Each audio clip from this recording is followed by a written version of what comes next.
19h. Yarana, merci de nous rejoindre. Voici les titres de ce journal. C'est aujourd'hui que nous commémorons celles qui se sont battues pour la dignité des droits et l'égalité des sexes. Une journée colorée et animée en Polynésie, vous allez le voir. La Polynésie, future pionnière dans l'algoculture, la gracilaria est cultivée par l'Ifremer et les techniques de culture intéressent nos voisins du Pacifique. Explication dans un instant. Le casse-tête de la parité des listes électorales aux élections territoriales. Aucun parti n'y échappe. Compliqué d'atteindre l'équilibre sans blesser personne. On en parle avec les candidats Nicole Bouteau pour le parti Yaura Tenuna et Gaston Tongsong pour le Tapura Huir Atira. Et enfin, il nous a fait rêver jusqu'à la dernière minute. Mehimana Brai, seul Tahitien à avoir atteint la finale de la RTT Rongiroa Pro, s'est incliné face au Hawaïen Jackson Bunch, grand vainqueur de cette 12e édition. La lutte contre l'égalité est loin d'être terminée, mais la journée des droits des femmes est plutôt synonyme de festivité au féminin en Polynésie. Plusieurs communes ont choisi de célébrer cette journée à travers différentes manifestations. L'un des temps forts a réuni la gente féminine dans le hall de l'Assemblée. Natacha Silagi, Sandroli et Hubert Liao. Elles veulent une belle coiffure, une jolie couronne avec un bijou assorti, mais pas seulement. Les femmes portent désormais haut leur combat pour l'égalité, qui passe forcément par la lutte contre les violences conjugales, en hausse de 26% l'an dernier.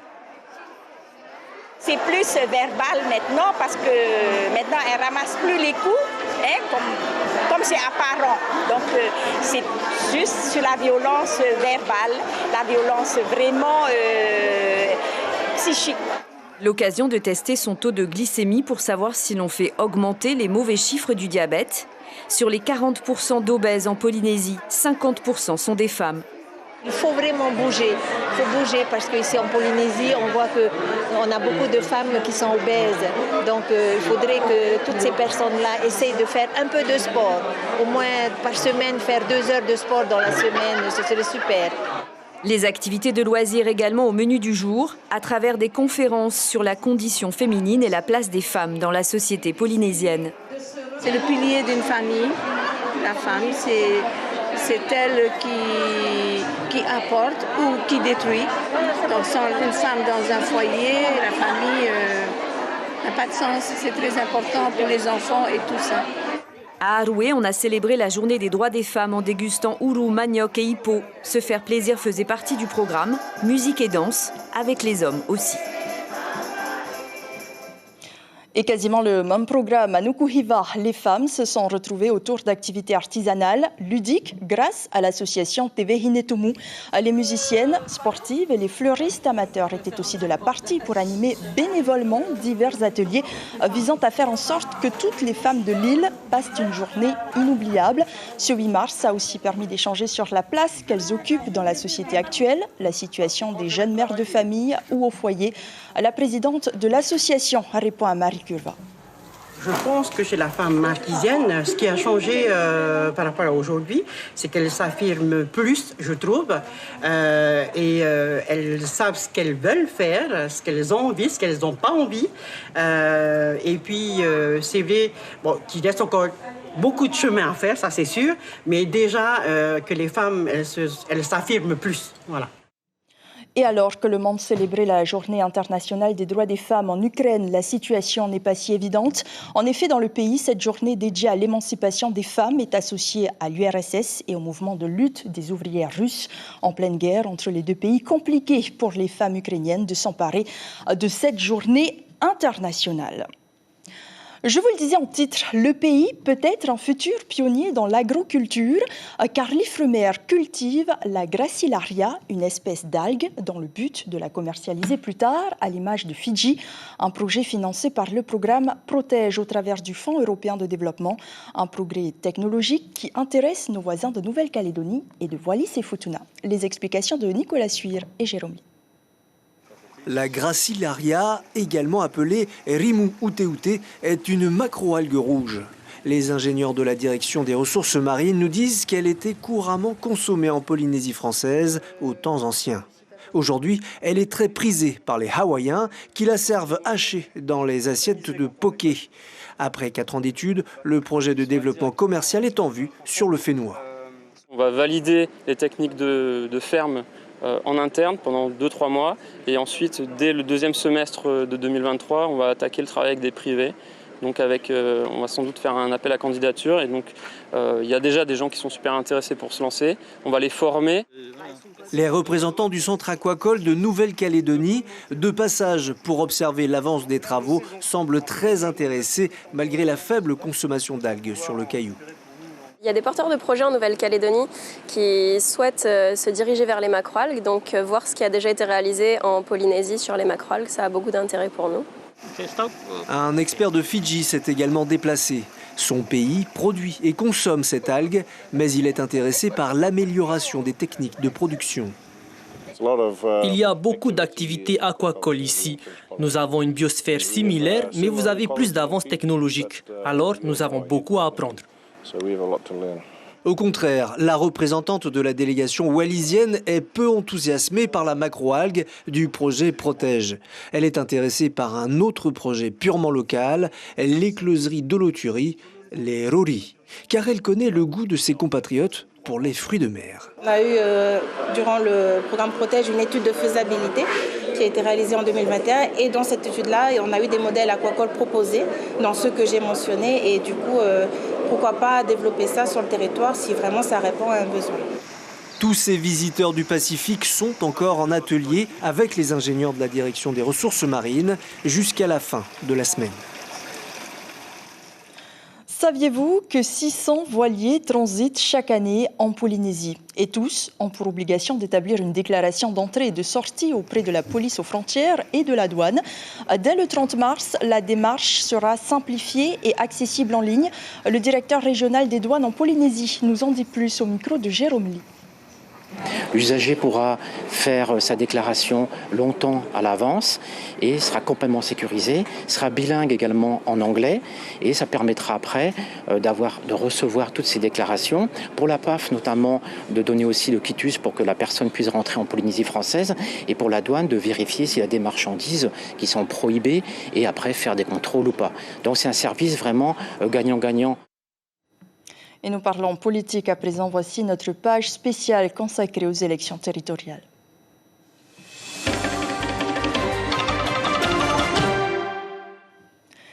Les citoyens polynésiens sont appelés à renouveler les représentants de l'Assemblée de la Polynésie les 16 et 30 avril prochains. Depuis la loi organique de 2011, le territoire est divisé en 8 sections et si leur représentativité tient compte de leur importance démographique, chaque section élit au moins 3 représentants pour siéger à l'Assemblée afin de garantir la représentation des archipels les plus éloignés et les plus faiblement peuplés au sein de l'Assemblée de la Polynésie. On en parle avec notre première invitée, Nicole Bouteau. Yarana. Yarana Yata, Yarana à l'ensemble des téléspectateurs qui nous regardent ce soir. Merci d'être sur Polynésie la première ce soir. Alors ce n'est qu'en septembre dernier que Te Varufrich, Philippe Chil et vous-même quittez la majorité présidentielle à 7 mois des élections. Est-ce que vous êtes suffisamment prêt pour ce rendez-vous électoral? Alors Yata, est-ce que je peux d'abord en préambule adresser mes salutations aux femmes polynésiennes et puis rendre hommage à celles qui ont été pionnières pour la lutte de l'égalité entre hommes, femmes, et puis celles qui aujourd'hui, qu'on a vues à l'Assemblée de Polynésie, un peu partout en Polynésie, qui continuent à lutter de manière positive pour faire en sorte que, voilà, il n'y ait plus de discrimination de genre. Et donc, est-ce que vous êtes suffisamment prêt pour ce rendez-vous électoral? Alors, nous sommes en train de finaliser notre liste, plus particulièrement dans les archipels éloignés.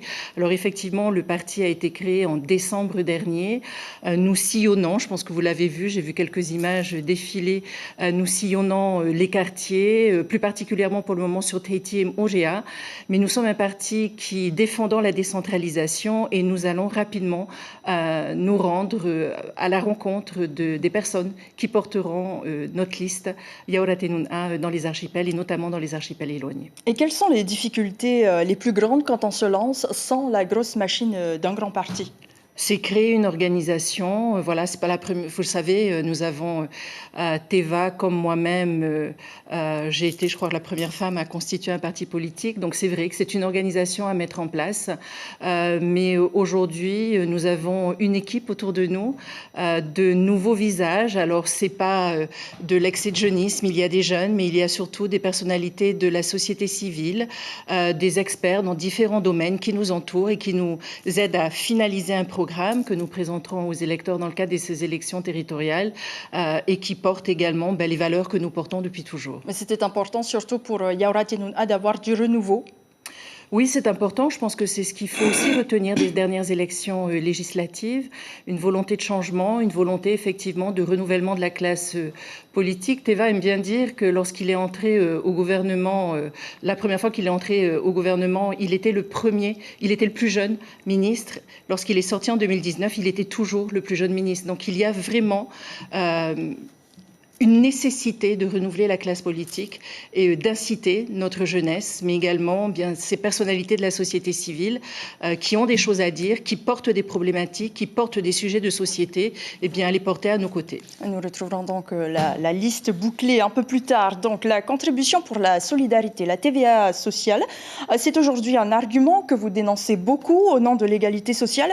Vous, comme votre collègue Teva Rohfritsch, aviez voté pour cette loi en donnant procuration, pour votre part, en tout cas, à un élu du Tapura. Pourquoi ne vous êtes pas opposé à ce moment-là? Nous l'avons fait en fait en interne. En tout cas, il y a eu des débats et Teva, notamment en tant qu'ancien ministre des Finances et de l'Économie, a fait savoir au président et notamment au ministre des Finances que c'était une erreur. Lorsque cette CPS, parce que ce n'est pas une TVA, disons-le, c'est un impôt sur les transactions, les différentes transactions, et au lieu d'1%, aujourd'hui, on est au final dans le panier de la ménagère à plus 4, voire plus 5 ou plus 6%. Ça devait être une TVA qui devait être, j'allais dire, éphémère. Le président nous avait dit il faut effectivement venir au secours des protections sociales généralisées et que si la fiscalité, les recettes fiscales étaient suffisantes, eh bien, elles seraient supprimées. Et c'est le cas aujourd'hui. Vous avez assisté à la séance la semaine dernière qui modifiait le budget 2023. Le gouvernement nous a annoncé 21 milliards de réserves. Aujourd'hui, face à la précarité qui s'installe de plus en plus dans nos familles, c'est ce que nous entendons. La priorité numéro 1 dans nos familles, c'est même plus le sujet de l'emploi, c'est la cherté de la vie. Aujourd'hui, c'est effectivement supprimer cette TVA sociale parce que les réserves sont importantes, 21 milliards. Donc on voit que le gouvernement multiplie les déplacements. On a un gouvernement qui aujourd'hui est en campagne. Et l'autre point, c'est agir sur la fiscalité, notamment sur les droits d'entrée et sur la fiscalité à la consommation. Et ça, c'est l'Assemblée qui peut prendre ce genre de décision. Et c'est ce que nous portons, notamment dans le cadre de ces élections à venir. Vous aurez l'occasion de défendre votre programme dans d'autres éditions. Merci beaucoup, Nicole Bouteau, d'avoir été avec nous ce soir. Et il reste 12 jours aux partis pour composer leur liste avant la fin du dépôt de candidature prévu le 20 mars à midi. Ils doivent parvenir à monter des listes qui respectent plusieurs obligations, dont le principe de parité homme-femme. Et vous allez le voir, la mise en œuvre de la parité a tout du problème mathématique. Kaline Liénard, Lucille Guichet et Patrick Sing Sing. La femme, source de convoitise dans cette course aux élections territoriales afin de respecter la loi sur la parité en politique. Je crois qu'on a de plus en plus besoin à l'Assemblée de Polynésie française d'hommes et de femmes qui connaissent bien le terrain et qui puissent réellement être les relais des populations. Et surtout dans les archipels, c'est très important parce qu'on n'a pas l'occasion d'y aller souvent. Une parité exigée à 2 niveaux. D'abord pour les têtes de section avec 3 combinaisons possibles. 4 hommes, 4 femmes ou 5 hommes, 3 femmes et inversement. C'est un exercice auquel on se soumet tous les 5 ans. Depuis le 2018 déjà, c'était la règle. Mais avec le mercato, j'emploie un terme footballistique à Essian, avec ceux qui quittent leur club d'origine pour aller dans d'autres clubs.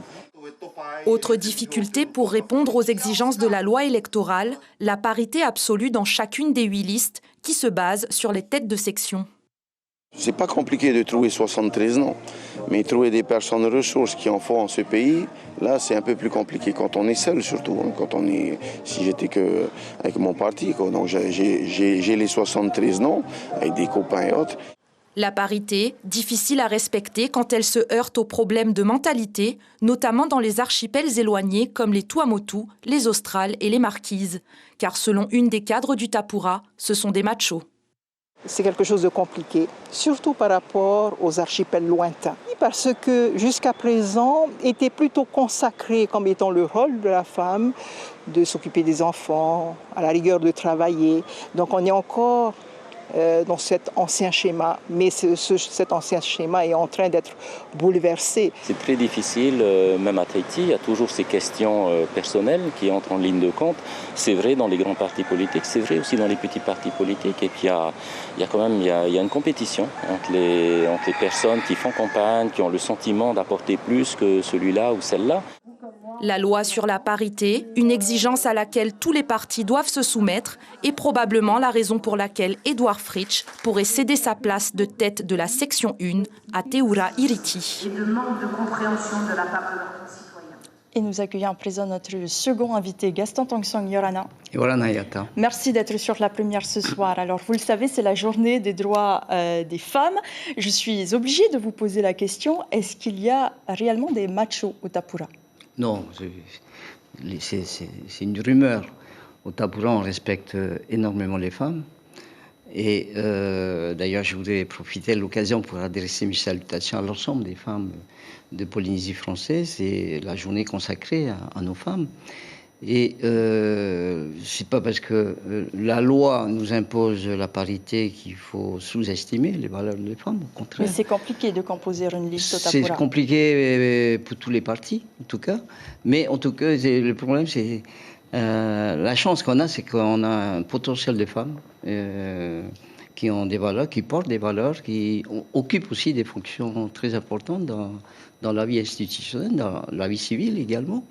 Et elles ont tout à fait leur place sur la liste électorale. Et il paraît qu'il n'est pas question pour vous de céder votre place en tête de liste. Est-ce que vous confirmez d'abord que vous serez tête de liste au Raromat Ei pour le Tapura? On verra ça samedi prochain parce que le Tapura arrêtera totalement ses listes dans les 8 sections samedi prochain à l'occasion du congrès qu'on aura à Maman. Et c'est au chef du parti de trouver la bonne combinaison, ou mettre les têtes de liste femmes, ou mettre les têtes de liste hommes. En fait, il faut trouver la combinaison gagnante. En fait, mais s'il le faut, vous serez prêt à céder? Pourquoi pas? Pourquoi pas? Nous aurons donc la liste la semaine prochaine. Ouais. Vous êtes donc candidat en tous les cas sur la liste des îles sous le vent pour le Tapura Huir Atira. Le Tavini a devancé le Tapura au second tour des législatives. Les électeurs ont majoritairement voté pour Marine Le Pen à la présidentielle à Bora Bora. Contre votre avis, est-ce qu'aujourd'hui vous pensez toujours avoir la cote sur votre île? Il ne faut pas comparer des élections qui ne sont pas comparables. Les législatives, c'est législative, avec un taux de participation beaucoup moindre qu'au territorial. Et tous les électeurs ne sont pas venus voter. Et bon, c'est vrai qu'il y a eu un rassemblement des listes opposants à Tapura pour porter leur voix sur des candidats Tavini. Et il faut qu'ils assument aussi leurs responsabilités aujourd'hui. Et c'est là même, ils se présentent aux élections. En quel discours prononcer devant les électeurs? Ça va être brouillé totalement, le discours. Alors que le nôtre, il a toujours été très clair. Que ce soit au territoire, au législatif ou au présidentiel, on a toujours été très clair. C'est l'autonomie, rien que l'autonomie. Et voilà, il faut aller pousser les limites de l'autonomie jusqu'au bout, avec le soutien important de la France. S'il n'y avait pas la France, on n'aurait pas traversé la période difficile de la pandémie comme on l'a été, avec le soutien financier énorme de la France. Bien sûr, nous aussi, on a mis les moyens. On s'en est sorti indemne de cette crise. Il n'y a pas eu un seul licencié, il n'y a pas une seule entreprise en faillite, et la reprise a été rapide en 2022. Beaucoup d'entreprises ont fermé tout de même. Mais fermés parce que, bon, de toute manière, ils ne pouvaient pas continuer leur activité. Mais sinon, beaucoup ont repris l'activité en 2022. 3000 emplois ont été créés. Le tourisme s'est envolé avec un taux de progression des chiffres d'affaires de plus de 30% en une année. C'est énorme. Voilà. Alors, donc, on a sauvé l'essentiel, les minima sociaux. Et on a continué effectivement à investir dans chaque île, dans chaque commune. La preuve, c'est que une bonne partie, pratiquement 90% des maires soutiennent le Tapura, approuvent le bilan du Tapura et vont s'impliquer encore plus dans les prochaines élections. Et nous allons le voir justement les 16 et 30 avril. Merci beaucoup Gaston Tongsong d'avoir été avec nous ce soir. Et les élections territoriales, c'est aussi en radio. Jeudi, vous retrouverez Félix Tokorangi, tête de liste de Aherea Porinitia sur la section des Tuamotu Ouest. Et Bruno Sandras représentera le Amuithira Otenuna Maori. Et nous refermons cette page consacrée aux élections territoriales.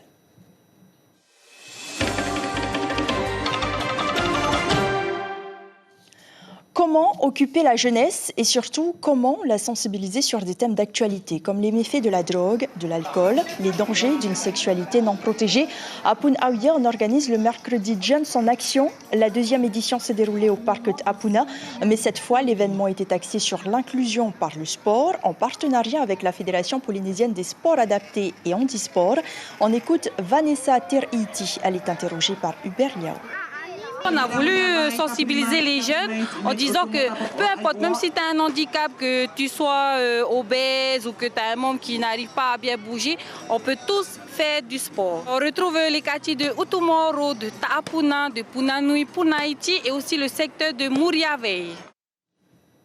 Il y avait des jeunes aussi à la passe de Avatoru pour admirer les derniers surfeurs en lice pour la Air Tahiti Rangiroa Pro.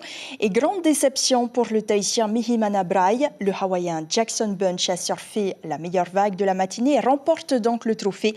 À résumer avec Arihuetif Afana et Marcel Bono.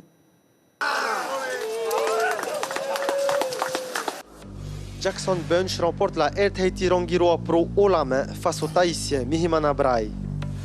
En demi-finale, pourtant, Mihimana avait régalé les juges avec un backside stylé, mais surtout très puissant. Son adversaire, Kei Paula, n'a rien pu faire malgré un surf très aérial. Mihimana se qualifie pour la grande finale avec un score de 13,04 points sur 20. Ça a commencé à se faire ici, mais je me suis dit, allez, il faut attendre. Quand Mihi, la vague du Reiro va venir, elle m'a déjà fait beaucoup de cadeaux depuis ce début et depuis les années d'avant. Donc, et là, on refait, j'ai eu le score à la fin, donc je suis super content. Dans la deuxième demi-finale, Jackson Bunch est opposé à son compatriote Luke Swanson. Ce dernier ne pourra rien face au futur vainqueur. Les finalistes n'ont qu'une quinzaine de minutes pour se reconcentrer avant de se jeter à l'eau pour l'ultime série de la compétition. Ouais, je suis très excité, les vagues sont très fun. J'ai juste envie de prendre du plaisir, je ne me mets pas trop de pression. Je me sens très bien, je me sens confiant. Je vais continuer à faire ce que j'ai fait depuis le début de la compétition. Et les planches marchent bien, je suis bien physiquement, je me sens bien mentalement. Et voilà, ça va bien se passer si je continue à faire ce que je fais, c'est-à-dire prendre les meilleures vagues dans chaque série et prendre les meilleures décisions. Et justement, les décisions ont été mauvaises pour notre Tahitien. Plusieurs fois prioritaire, Mihimana laissera plusieurs vagues à Jackson Bunch, qui en profite pour scorer.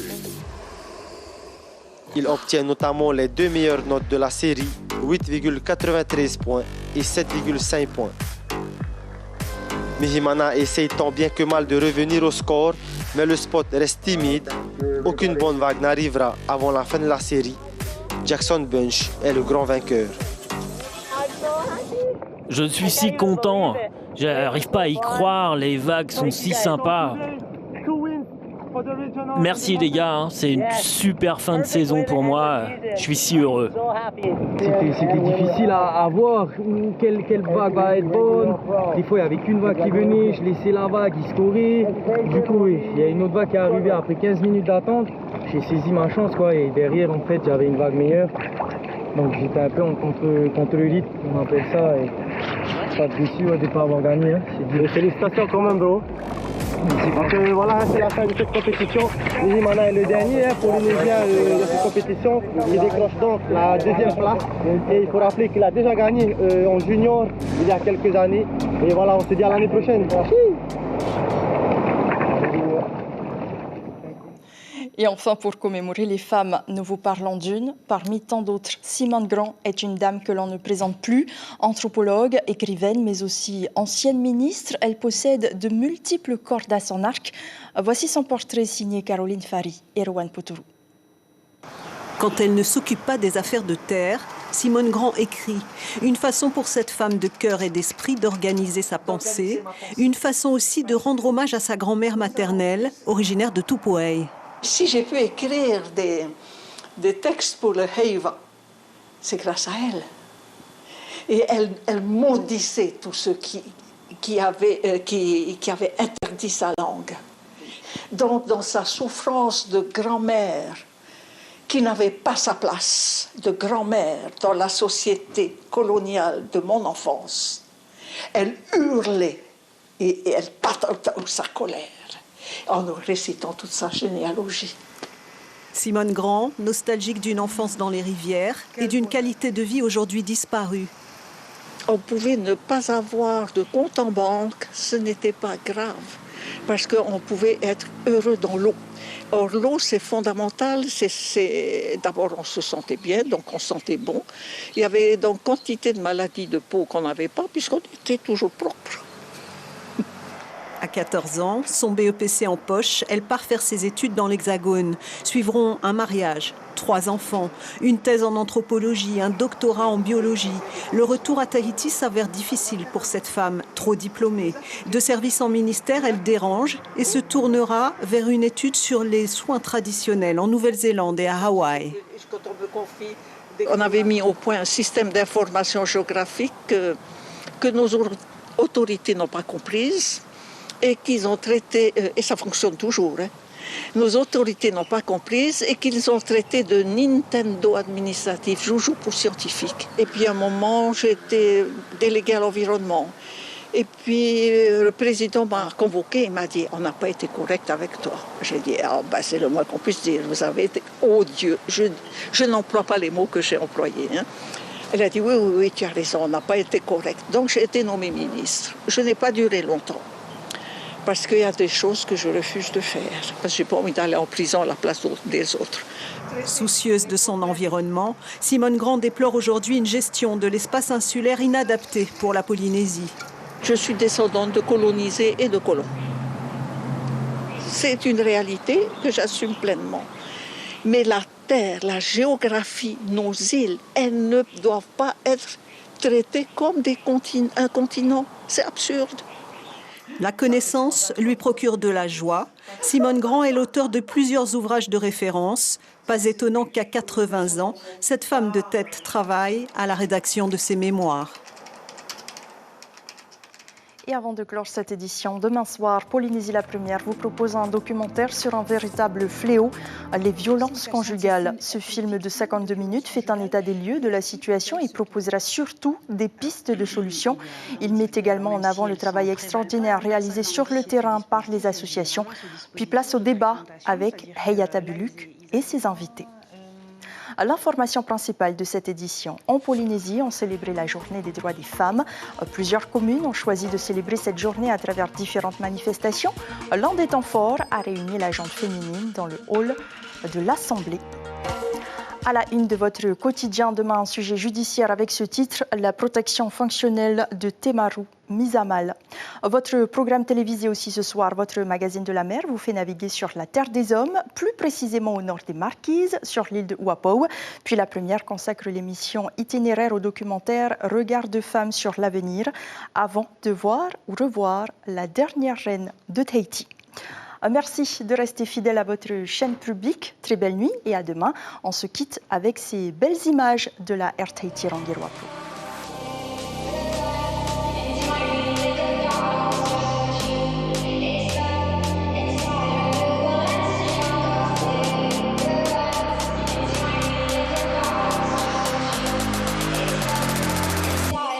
Balenciaga.